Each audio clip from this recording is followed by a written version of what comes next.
Ever wonder what your day would be like with Boom Radio? Yep, us too. We don't think about nightmares.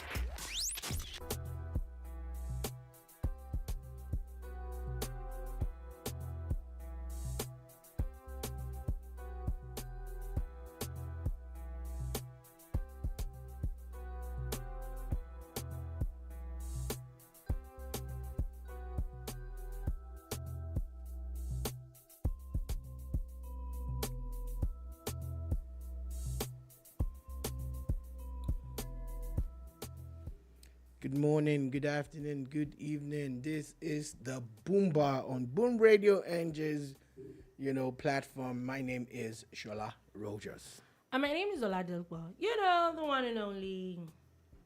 A bid you warm welcome to the bar this very interesting afternoon. It is the boombar, like I had said earlier, and it is wonderful to see each and everybody again. All right, that's what it is. And if you're wondering, what's this boombar that they're talking about? Boombar. But the boombar is where we kick back, relax to talk music, sports, politics, and everything in between. We do not, only tell you what's happening or what has happened. We give you, behind the scenes gist, but we also like to prefer solutions. It's one of the things that we enjoy. Even when we goof around behind the camera, it's all part of the bar, and usually when the bar started, it was, it was really, but now it's a toned down bar. At times it's water, but we drink water at bars too. Anyway, so we have the music, we have the guys, and we have the gist. So without further ado, let's rock and roll. Oh yeah, that's actually a lot. Just okay. Anyway, which way? There are a lot of things that we're going to be talking about today on the bar. It is a very interesting. Anyway, first things first. It's a new week, so that should make up for something, I'm guessing. And then moving on from that quickly, there's a lot of gist from a lot of states. In fact, very, very interesting numbers that things that you see these days, the kind of things that are happening around the world or in Nigeria, from the PDP presidential candidate to suddenly having principles about Nigeria to wonders happening in River State. I'm not sure that I ever saw a day that kind of thing was ever going to happen. But it looks like it's happening. It's actually really happening in River State. There's a lot of drama coming from there. It's unfolding. We will definitely go through that. And then there are a few other things that is happening at the moment. There's FEC meeting. There are things coming out from there also. The NLC is in the news as well. Looks like one thing that we've been clamoring for a while with the railway system seems to be happening soon. Also, the 160 million SUVs, the drama does not seem to be going anywhere anytime soon. There's also news from very, very sad news from Abia State and a lot of more political stories and other stories that come up if time permits us. There are a few sports stories as well that we will go through. So sit back, relax, and let's get right into the show. So as the show is starting, there was a lot of drama, and we literally just woke up to a lot of drama happening in River State. And you're wondering, like, what's happening?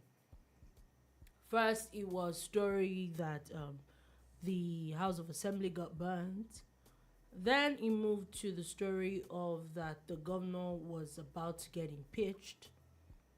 Then there was story of the House leader getting impeached.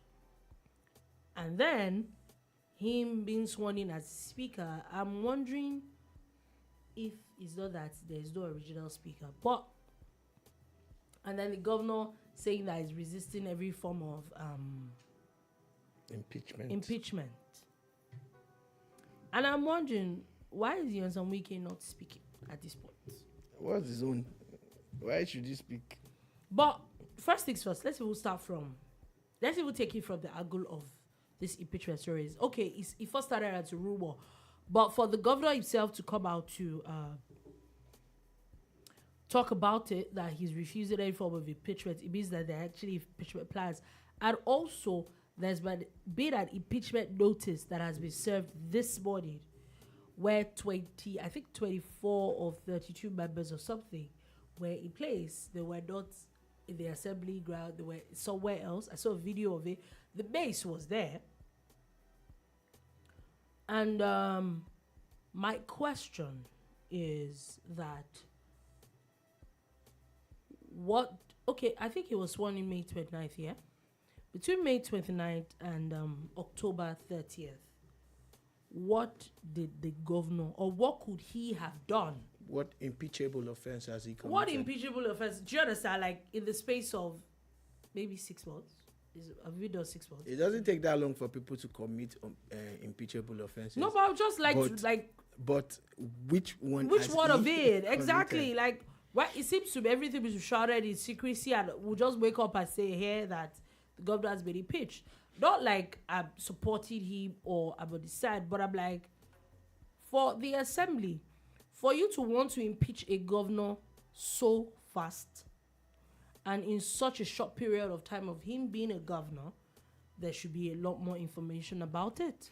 If you adhere strictly to the laws of the land, you'll find that impeaching someone is not as easy as they make it look. Mm-hmm. You know, in the days of the wild, you know, government of, I won't mention his name, it was easy for them to impeach people. Sure you get?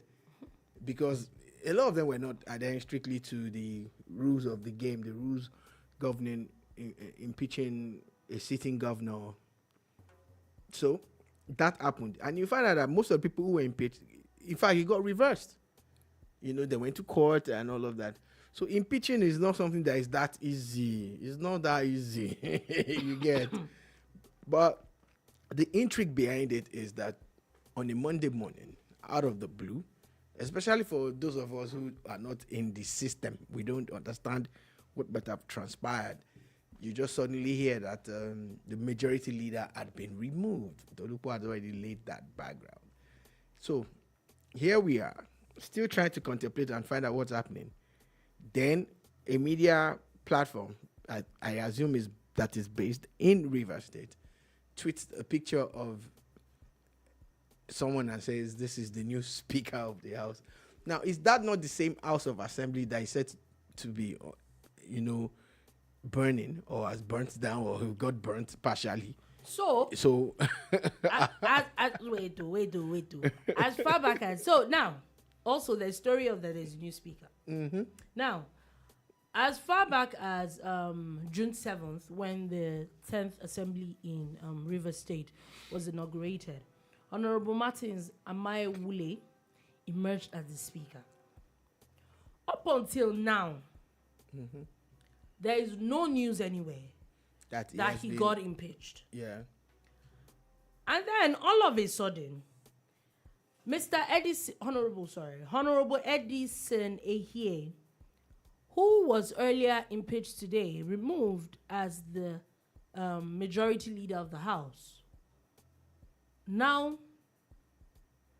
is said to be, what's the word now? Even the thing they do you one kind. Has emerged as the new speaker. How? 1. 2.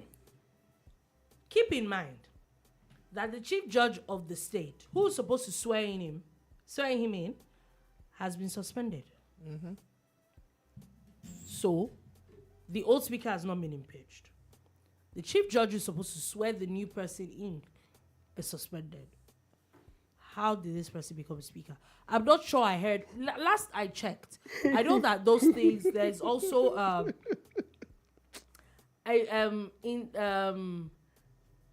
what's the word now?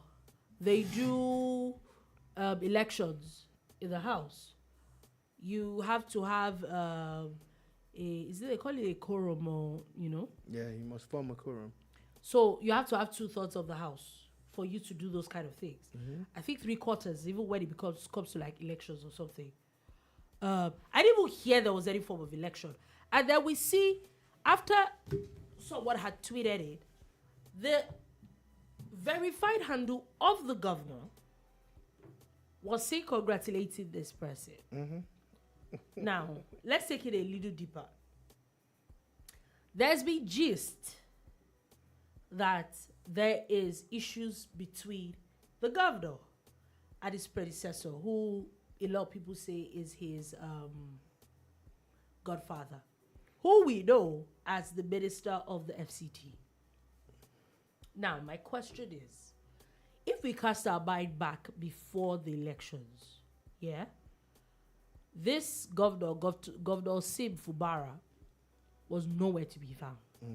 Remember, the last we heard of him was when he was about to be arrested by the EFCC at the airport, and somewhere, somehow, he got, because at that time, I think it was the Accountant General of the state.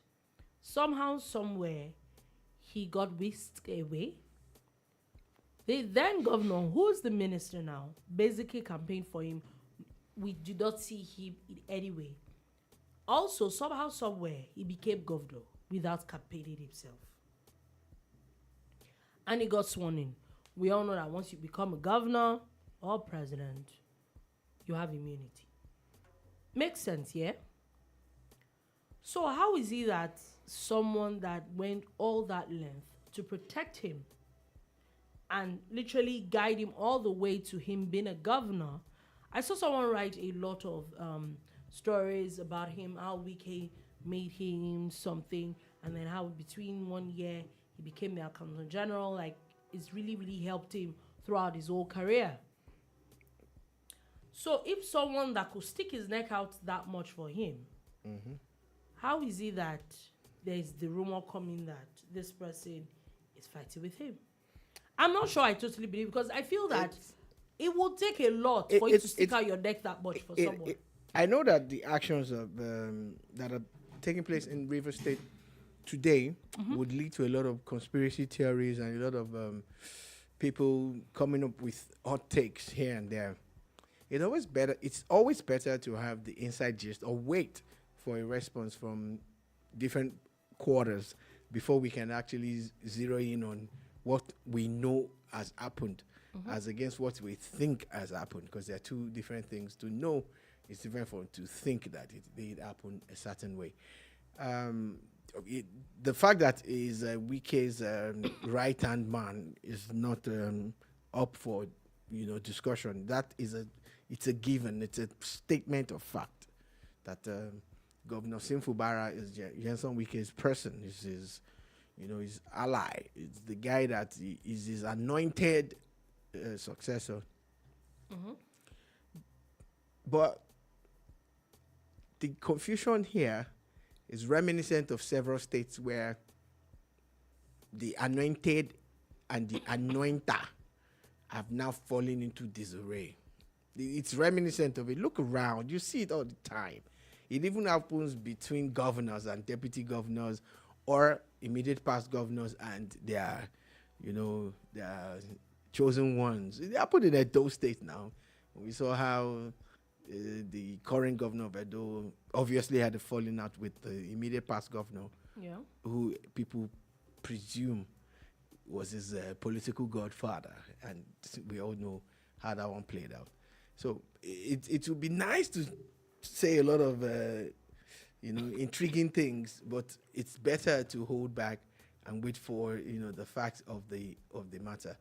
But the truth that we see is that there are real videos online. They are not doctored, of tear gas being fired into the State House of Assembly complex, and within that complex, with the governor on ground. And in fact, one of the videos that has gone viral, the person talking there saying, "Look, we're Ijaw people. We don't get scared. We don't get carried away so easily, and all of that. So we're going to fight. We're going to resist." And still from that same angle. And I remember when there was a falling out between Governor Fayose and his assembly, his own State House of Assembly, that those guys had to relocate. They had to actually leave Ekiti for Lagos, and they were in hiding, man, in all sorts of places. And, there's a time when it happened in Ogun State also, and they will tell you how 7 people could impeach, the speaker, where the majority of the people who are with the speaker are not at a certain meeting and all. Nigerian politics, needs to wake up, needs to grow. This is like a step back for us. It's like we're going back into, the dark days where the rule of law was not important. It was just on a whim, and everybody would just play along based on their affiliations or their expectations. I'm just worried that at the end of the day, governance is going to take the back seat in Rivers State. That's a given. At least for the next few days. Yes. Well, I hope it doesn't even extend beyond days, because before you know it, there is no way, any governor can work or sign memos or do anything, if he's being physically or mentally or politically attacked. It's not even making a lot of sense. Yeah, my question is that even if you're going to do things, I think we should do things like with the rule of law. My question still goes back to which even all these issues that he said between him and some wiki, it's all speculations. My first issue with it is that how does a new speaker emerge without an old one being impeached? And there's resigning? There's nobody to swear him in. And who swore him in? Like, it's something that we say. You don't even have to be a lawyer to know that once that case goes to court, it's going to be thrown out. There are ways to do these things. Like, even if you're going to do some things, can we follow due process? It does not make any sense. How is it that an assembly who willingly impeached you this morning suddenly voted for you as speaker without removing the old one? I don't see the... It's a recipe for disaster now. I think that's why I painted the pictures of what happened in Ekiti and Ogun State, because now they have one faction. Yeah, according to it, they said 8 members impeached the old 8 members. And they also suspended the chief judge. Really? Make it make sense. Like, how does that even make any sense? And at some point in time, the federal house needs to step into this thing. Yeah, I think that if by constitution, I think the House of Reps are in charge of the state houses of assembly. This federal house needs to step in quick. I think they need to. Before this thing becomes, before it gets blown out of proportion, and then it starts to become some kind of a battle on the streets, because I see it happening. I think the way things are going, before you know it, it's going to get really messy.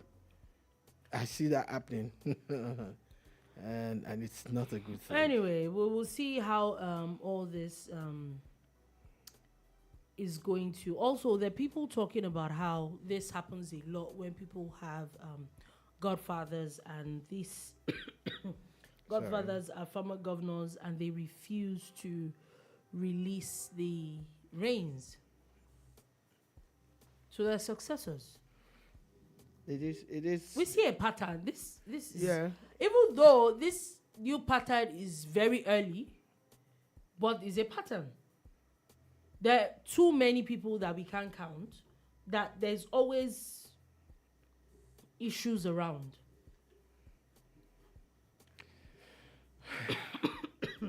It's just very hilarious, left to me. I just think that we're in for a lot of drama. Yeah, if you're just joining us, we just talked about the things that are happening in basically and around the State House of Assembly complex of the River State House of Assembly, and talks of impeachment of the governor, the earlier impeachment of the majority leader, who is now been selected as the Speaker of the House by 8 members of the House, whom 5 of them had been suspended earlier by the larger 24-member. 32. 32. No, yeah, but they were suspended by 24. 24, yeah. You get they were suspended by 24. 5 of them were, 3 of them were not suspended. But now 8 of them have come together to pick a new speaker without the, and they have also suspended the chief judge of the state in 2023. Oh my God. Any which way, we will see where all that drama is going to. But before we leave the drama republic, the PDP presidential candidate has went through, he actually had a press conference earlier in the day. Another one. Yeah, another one. It's another one. Really. And basically he was reacting to the Supreme Court judgment. The Supreme Court judgment. Of course, we're expecting like a statement from him, an official statement from him. And he seems to be very not satisfied with the Supreme Court judgment. Talking about how if the Supreme Court can forgery and all sorts of things, then what else is left in the country? Also, he also talked about how he hinted that he will not be contesting again, but he's not leaving the scene anytime soon. I don't understand what that means. That's very confusing. Mr. Abubakar Atiku has been, His Excellency, of course, has been contesting presidential elections. You are busy that since you are just wicked. Of Abiola. You are just wicked. Where some people in this studio were not even born. That time. When was Abiola's election? 92, 93. Exactly. 92, so please 93. take it back. Some people were not born. Take that it time. back. Take You it understand? back. They never Take born it them. back. Thank you. They never born them. The primaries was 92. Were you there? Were you there? Were you here? No, Most you were likely. not. It's not about Most you. likely. It's about Nigeria. Let's move on. Exactly. So why did you have to put me in the matter? I didn't mention your name. You could have been the cameraman. No, I could have been one of really, the cameramen. really. I didn't. I just said somebody in the studio. Well, anyway, which is no way. After I was said and done, Alhaji Abubakar Atiku is well within his rights to contest again and again, God sparing all of us. Nobody should tell anybody not to contest. As long as you meet all the criteria and you can fund your campaign or you can find people to fund your campaign, you should contest. You know, so let's. I know that he's not going anywhere, and he has said it. You know, and the fact that he's not going anywhere is also about him telling you that 2027, I stand gidigba. But he said he might not be contesting. But he's not going anywhere. Again. But he said he's not contesting. Thank you. That's a study in contradiction, but let's leave that study. Anyway, I want to harp on one of the things that he pointed out, how there are 6 geopolitical zones in Nigeria, and how they should limit the term of presidents to 6-year one term. Yeah, he said that, and that's what I was going and to. Rotating the presidency from amongst the 6 geopolitical zones in such a way that one zone cannot gang up or 2 zones cannot gang up against the rest. And at times when people say these things, especially people who have been in government, I always look at them as really bad people. And is it that you have amnesia? You were in government. You shouldn't be contested at all. You were in government, sir, as vice president for 8 years. You didn't see this that time, Abi. It didn't happen to you because you wanted to be president. The one that president. amazes me is the fact that how you come out to say that you feel that so that nobody feels marginalized and all that. Uncle, the main reason why a lot of people had issues with you in your party was because someone from the same geopolitical zone as you are just finished 8 years in government.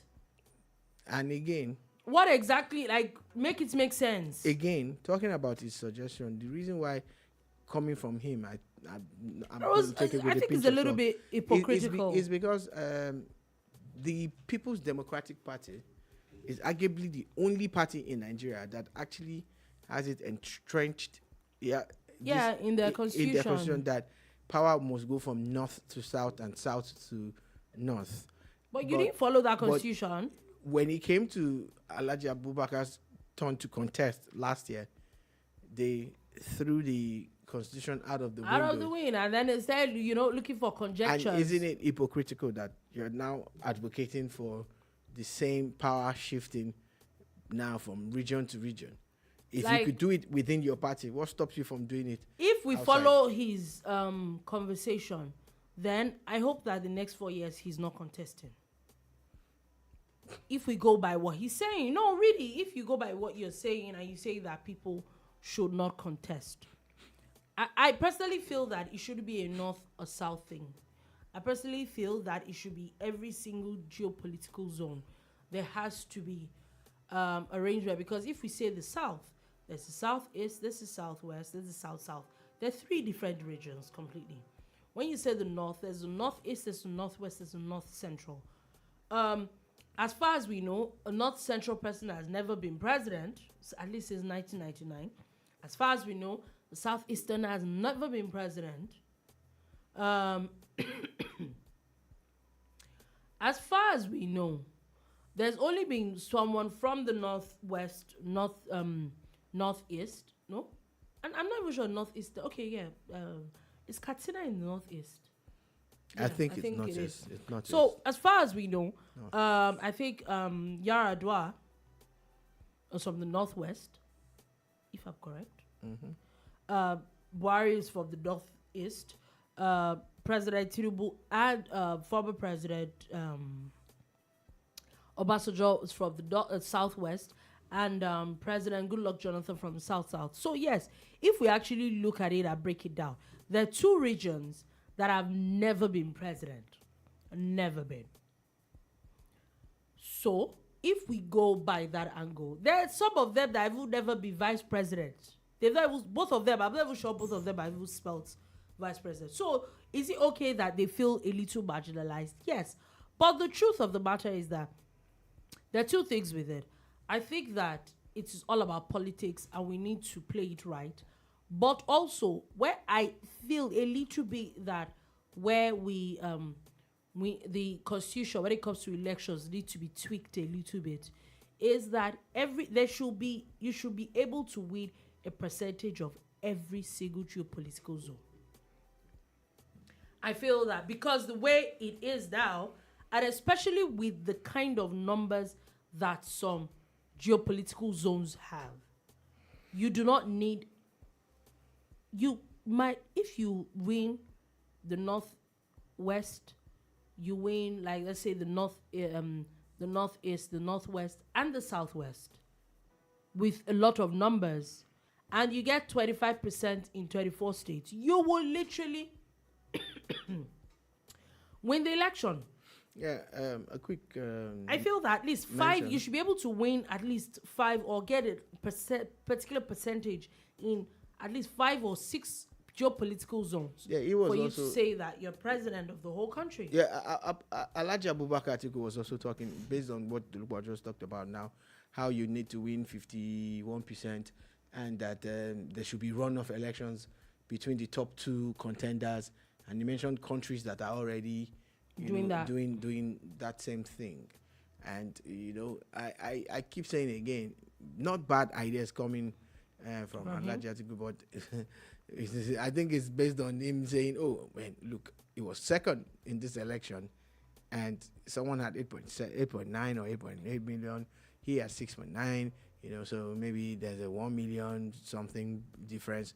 Maybe, just maybe, there should have been a runoff where every other person would have dropped off except himself and the leader of the elections, and that's Tinubu. And eventually, maybe something could have happened, because he felt that without Peter Obi and Kwankwaso contesting, he feels actually that he would have won.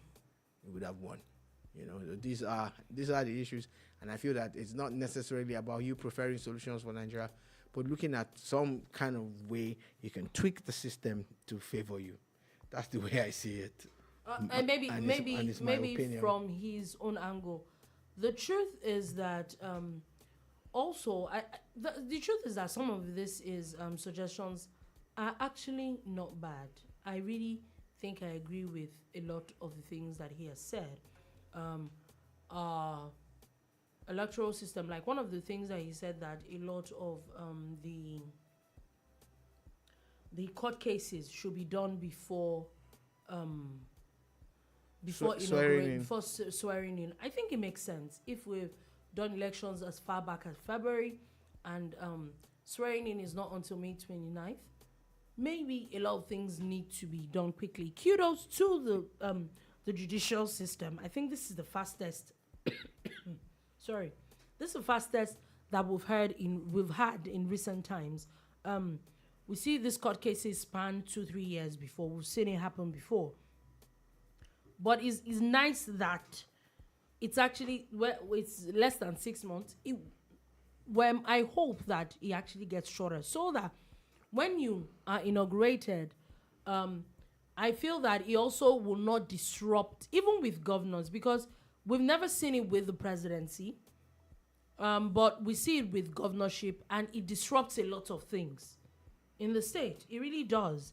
It is what causes a lot of off-season elections. We'll see a lot of people being dismissed because a new person comes in just 6 months after or 1 year after, and all those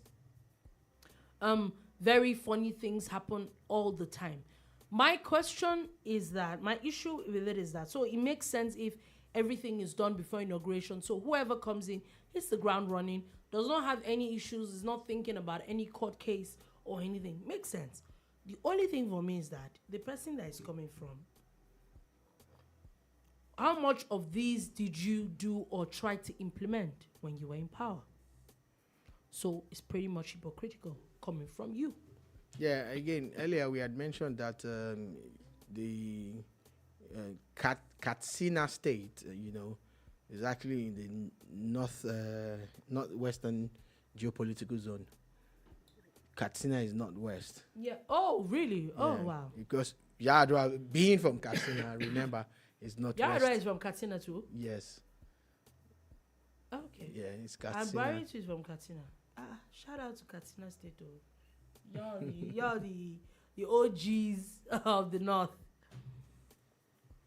So basically, so it's okay, yeah, like I said, that some people will definitely feel marginalized. Anyway, before we leave all this issue, I was going to say that, please, I think that even for the sake of just to calm the situation down, I think former Governor Wike, it's his state. I think that he needs to say something about what is happening in River State. It's as bad as the House of Assembly going up in flames, the governor being tear-gassed. I don't think that it shouldn't deteriorate to that level. Yeah, well, if I'm James Wike, I would tell them that I don't know. I don't know what you're talking about. Really? Anyway, also, before we leave all that, now, a particular leader of the South-South Regional Group, Clark has said that the federal government or the president himself should call former Governor Wike to order. That he's implying that he's the one causing the rancor in the state. Okay.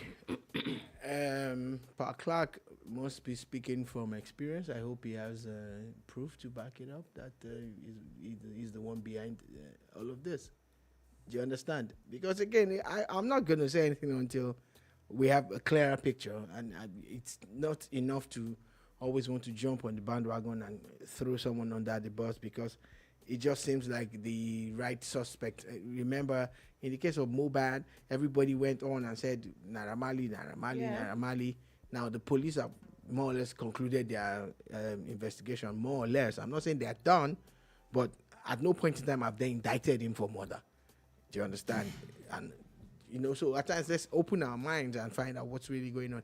Now, when they confirm, then we can follow Pa Clark to say, call this man to order. Okay, so quickly, just an announcement. The Inspector General of Police has said that all is set for smooth takeoff of the Special Intervention Squad of the Nigerian Police in 10 states. He also said that the remaining 27 states are going to be, it will be followed immediately, but for now, there's going to be, this is going to take off in basically 9 states and the FCT as it goes. Okay.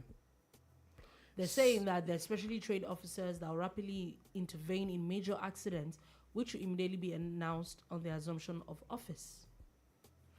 Okay, so this must be a welcome development. Anything that has to do with security. My fear now is, look, a lot of things, like they say, the more things change, the more they remain the same. NSAS, scrap SAS, scrap this and scrap that. But you still have people who are functioning and acting like they are SAS people out there on the streets, you know.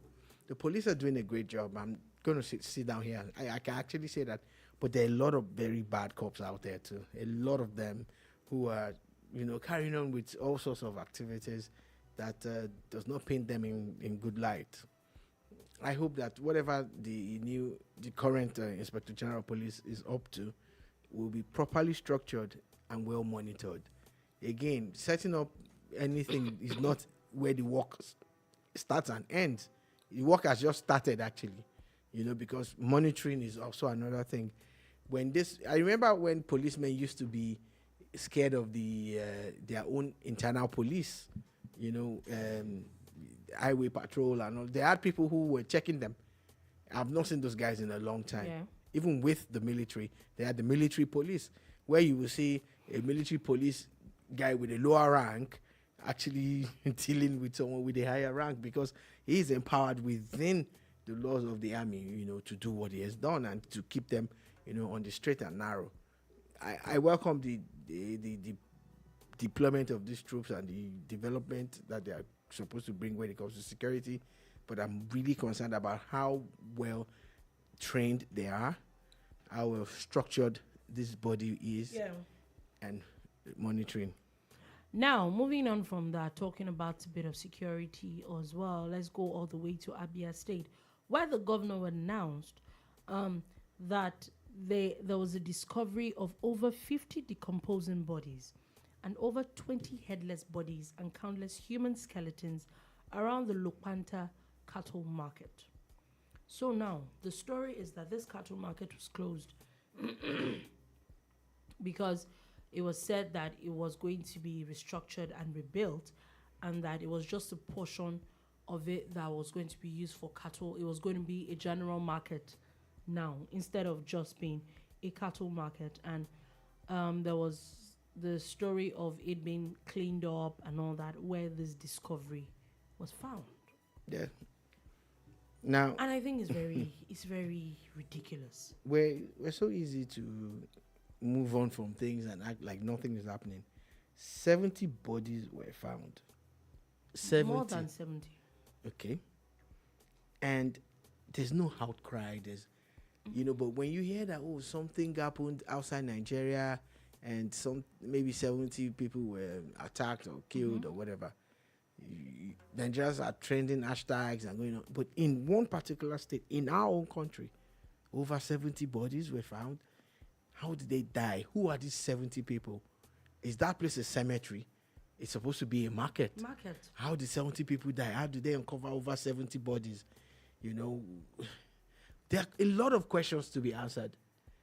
I see, but people are more concerned about the market and the governor's plan to make it a daily market as against the occasional market that it is. That I think it's weekly that people go to this market. He's trying to maximize profit for them, and there's a pushback against that again, you see. But let's stay focused on the story of over 70 bodies being uncovered in a place that's supposed to be a market. This is scary, it's gory, it just keeps me, you know, wondering what exactly we're up to in this country and how everybody's acting like it's not a big deal. It is a big deal. I don't understand how and why these things are happening now. So it talks to the security of the situation of the area, how it is okay for people to dump bodies around those places. Now, for me, I feel that, number one, there needs to be a lot of investigation that needs to go on. Opening that market at the moment, to me, is not the priority now, because it's moved from cleaning a market to literally a crime scene. Yeah, with over 70 bodies. Murder scene. It's crazy, and I don't know how. I've seen the news, but it literally just seemed like people just glossed over it. Yeah. Like, okay, it has happened. I don't In think fact, so. there is more focus on the drama happening in River State than the fact that over 70 bodies were uncovered in a so-called market. It's interesting though, but we will see where all this is going to. At this point, I think call on the police, the army, they need to do a lot of work on this. There's talks about how people have complained that is the herdsmen that are there. Remember that Abia State still has the southeast. They still have the issue of the ESN, but I think that proper investigation needs to be done, not just to find out who did this, is also to stop it so that it does not continue. Yeah, it's supposed to be a market. I don't at this point I don't even understand anymore. Anyway, moving on from that, also putting up with a few stories. The good news for the people going on trains, standard gauge trains from Lagos to Ibadan, the Warri Takwe, and the Abuja Kaduna Rail. The NRC, that's the Nigeria Railway Corporation, has said that they're launching their e-ticketing network November 1st. Congratulations to them. Better late than never. Mm-hmm. Hopefully, it will reduce the scam that's going on in those places. Maybe, hopefully. It will. Hopefully. Maybe But not totally. The but e-ticketing will still not stop their staff from bringing people onto the train. Except you tell people at the moment, except to tell people not to pay with cash anymore. Cash. But you can't also. Cash or not. Sure. Cash or not. You're on this. This happened when we were on the train and we had gone through the whole process and the train was about to leave, and suddenly there's this rush of last minute people. Mm-hmm. And these are people that most likely don't pay to the government, pay to the staff of the Railway Commission, and they get to come and sit on the train. That's the thing. So e-ticketing is good, but there has to be monitoring. There has to be inspectors. There has to be a whole lot of stuff that's going on. Like, for instance, who is going to check the ticket when you were halfway or on your journey? Is it not the same staff? If they brought someone through the back door, they won't even go and meet the person now. It's you that bought your regular ticket that they will check and say, okay, you're fine, you can carry on, Because we need to plug those loopholes. This projects were built with borrowed money, and of course it's supposed to earn enough to pay back the loans and of course also add to the revenue generation drive of the government. Anyway, so moving on from that quickly, and moving on to the drama of the SUVs for the National Assembly, and looks like the issue is not going anywhere as people are now protesting that these things should not be.